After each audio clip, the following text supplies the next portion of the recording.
Coucou! Alors, aujourd'hui, j'ai envie de refaire encore une petite vidéo. Là, ce serait sur le thème en fait de l'oraison. Parce qu'en fait, moi je ne savais pas du tout. J'ai appris en fait à faire oraison cet été quand je suis allée dans un Carmel. Je suis allée faire une retraite et je ne savais pas. J'ai demandé à une sœur et elle m'a donné un petit livre super qui explique très bien comment faire oraison.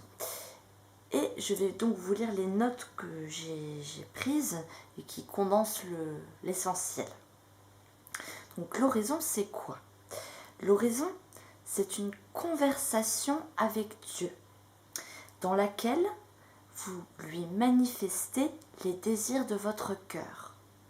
Donc vraiment une conversation où vous manifestez. Donc ça peut être vocal ou mental. Et il faut également avoir le désir d'honorer notre Dieu.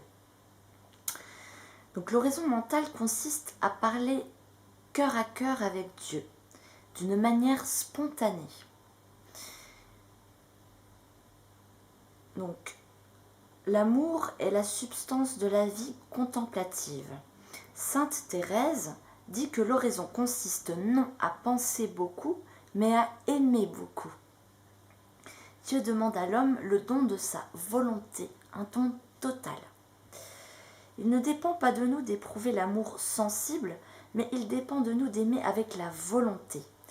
Il faut l'amour de volonté. Donc, ce qui est vouloir du bien à une personne. L'amour de volonté, c'est par libre choix et détermination de notre volonté. Voilà, c'est vraiment notre volonté qui fait le travail avec amour. Donc vraiment vouloir du bien. Quand cet amour prend toute l'âme, on veut alors appartenir à la personne aimée et lui consacrer sa propre vie.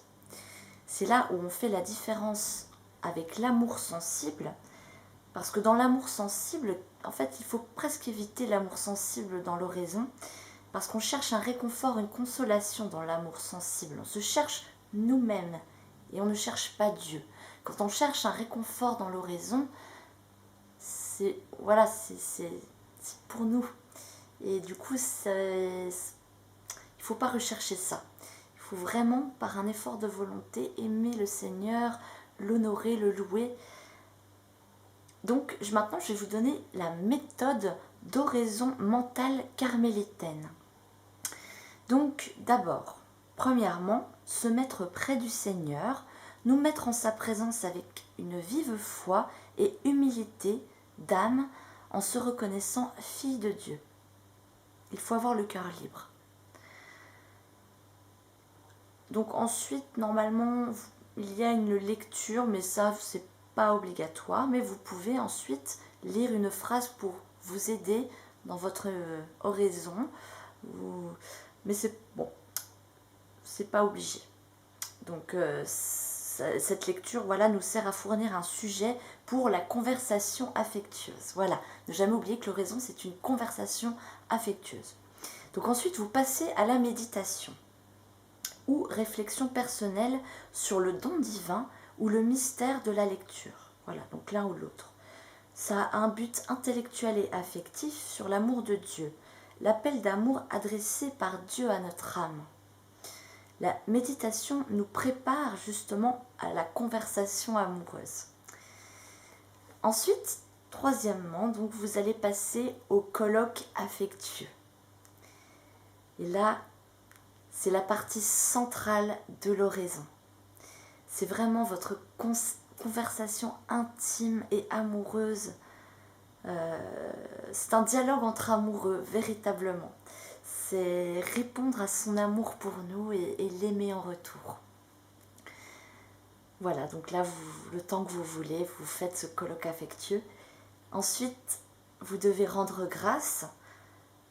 Vous devez exprimer votre humble gratitude.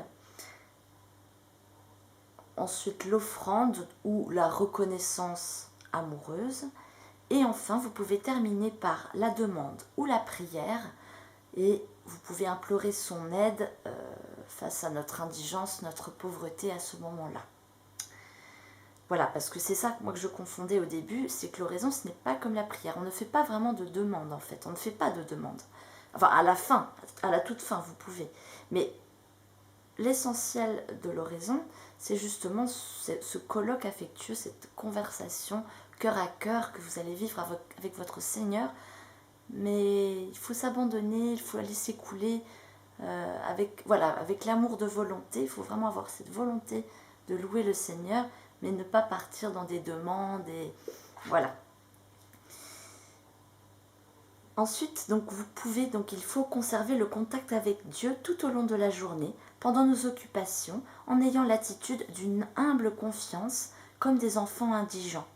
Ne jamais se décourager. Sans lui, on ne peut rien. Pour mettre notre âme près de Dieu, il faut se recueillir en faisant attention aux 3 personnes de la Trinité. Donc, le colloque d'amour, donc ce moment principal de l'oraison, vous devez donc aimer la Trinité, Jésus, les saints, avoir une conversation paisible et maintes fois interrompue pour permettre à l'âme d'écouter la réponse de Dieu. Car Dieu répond à l'âme en lui envoyant des grâces de lumière et d'amour au moyen duquel les âmes comprennent mieux les voies de Dieu. Accepter ces grâces, s'y arrêter en cherchant à en profiter. Voilà. Donc en fait, c'est un peu comme devant le Saint-Sacrement, vous n'allez pas avoir une réponse, Dieu ne va pas vous parler dans l'oreille directement, mais ça va être des rayons de lumière, des grâces de lumière qui vont vous éclairer, de lumière et d'amour, et qui vont vous permettre de mieux comprendre ce que veut le Seigneur pour vous, sa volonté, ses desseins pour votre vie. Donc voilà, c'est de la contemplation au sens où l'âme regarde simplement Jésus ou le Père avec qui elle parle. C'est une infusion de lumière céleste. Ah, c'est merveilleux. Donc toujours après remercier Dieu et la Sainte Vierge pour leur intercession en notre faveur, nous offrir à Dieu, à son service, prier avec confiance et insistance. Les distractions et les aridités peuvent arriver et elles sont souvent les conséquences de nos fautes ou inoffensives si elles sont dépassées, si vous arrivez à vous recentrer juste après en persévérant. Mais l'aridité peut être envoyée par Dieu. Dans la vie spirituelle, il y a des étapes, il y a des combats, et l'aridité en fait partie. Dieu enlève justement la satisfaction, le réconfort de la prière pour voir si notre amour est sincère. Et c'est comme un désert, on prie mais il y a une sécheresse. Et au bout d'un moment, bien sûr, ça passe et le Seigneur nous donne beaucoup de grâce. Voilà, donc c'est vraiment la présence de Dieu, non par la pensée, mais par l'affection. C'est pour ça que c'est important de prier avec le cœur et de prendre le temps de dire chaque mot. Car la pensée, c'est pas ça qui fait que la prière va monter jusqu'au trône de Dieu. C'est l'amour qui porte la prière jusqu'au trône de Dieu. Comme une bougie. L'amour, c'est la chaleur monte. C'est exactement ça. Voilà, donc orienter notre cœur vers Dieu et sa volonté. Voilà, tout au long de la journée. Pensez toute la journée, pensez à Dieu, imaginez-les tout près de vous, car c'est ça, c'est la vérité. Imaginez Dieu, Marie ou les saints tout près de vous dans la journée. On obtient de Dieu tout autant qu'on en espère. On obtient de Dieu tout autant qu'on en espère. Donc vraiment, espérons mes frères et sœurs. Il faut une confiance au-delà de toute espérance. Voilà. Et pour finir, vu que nous sommes, ça c'est la méthode carmélitaine, je vais vous donner un petit conseil pour être dans la voie de l'enfance spirituelle carmélitaine.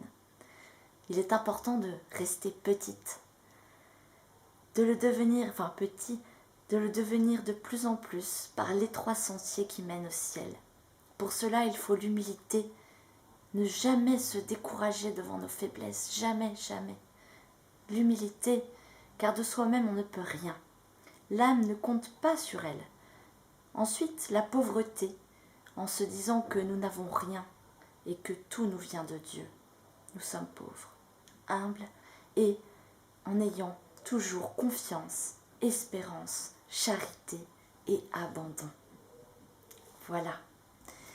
La petite Thérèse était désespérée de ses faiblesses et plus elle était faible, plus elle s'abandonnait au Seigneur et plus le Seigneur la comblait.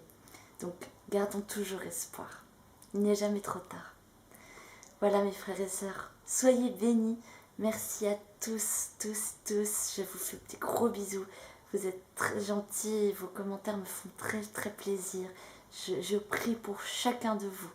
Et portez-vous bien, tenons bon dans le combat. Menons cette contre-attaque parce que c'est vrai que l'ennemi nous a bien attaqués ces derniers temps spirituellement. Donc contre-attaquons mes frères et sœurs. Ce n'est que le début de cette guerre. Donc voilà, portez-vous bien. À bientôt.